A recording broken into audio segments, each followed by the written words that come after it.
a state that is currently working in St. Paul, that is working as hard as Erik for our liberty. Absolutely nobody's even close. So, Erik Mortensen, everybody.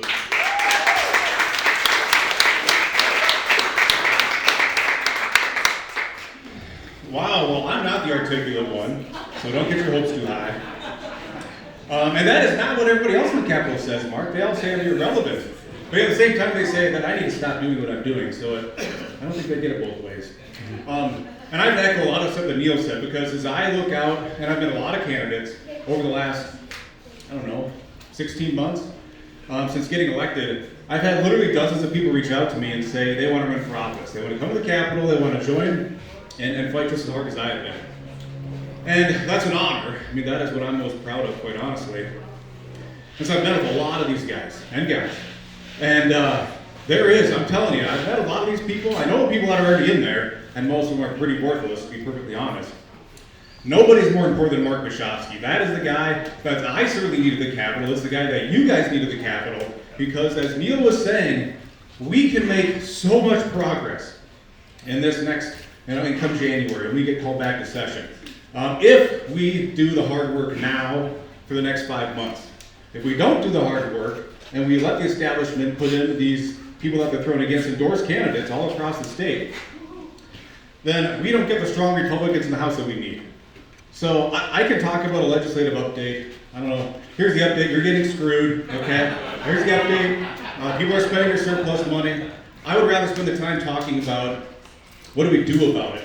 I think that's where my mind goes. I care about results, I care about solutions, and I think that's what we should be focused on. So I want to talk about why Mark is so important. And it goes to this incredible lack, if I get to the root of the problem in St. Paul, is this incredible lack of political courage. Damn near everybody in that building is far more concerned about themselves, their own political aspirations, and their friends that they've made in the Capitol. And they're far more loyal to their friends, their politician friends, than they are to the issues that they're going to spend 5 months campaigning and knock on your door to talk about. I've seen it firsthand. You can debate me if you'd like, but I see it every day. I got an email today from somebody who forwarded me an email that Glenn Grunhagen, who largely votes decently, but I called everybody out, frankly everybody, for voting for a bill that was unconstitutional. Spend $1 billion of your surplus money. And Glenn's response to this person said, well, those darn Democrats, they just always blame the Democrats. They don't look internally when they betrayed their own values. He said, those Democrats put it on the bill and I just had to vote for it. And he didn't have to vote for it.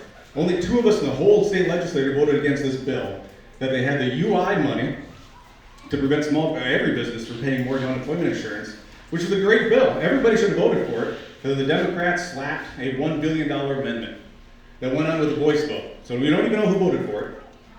And that went to frontline workers. So it was 2 subjects, 1 bill, unconstitutional. I voted no. I was one of 2 people in the whole state legislature to vote no.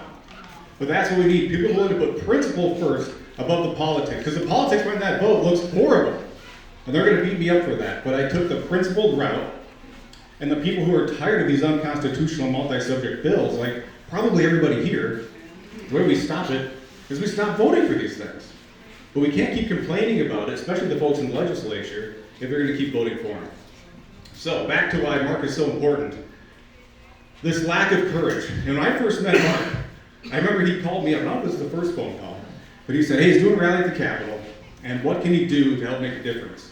And I said, well, what I would encourage you to do, and it was, well, I'll tell you, what I encourage you to do is, here is Senate Majority Leader Jeremy Miller's phone number.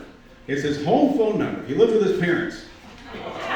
In front of these 4,000 people this weekend, tell everybody there to call Jeremy Miller, give his phone number, and tell them to demand that this special session he stops vaccine mandates.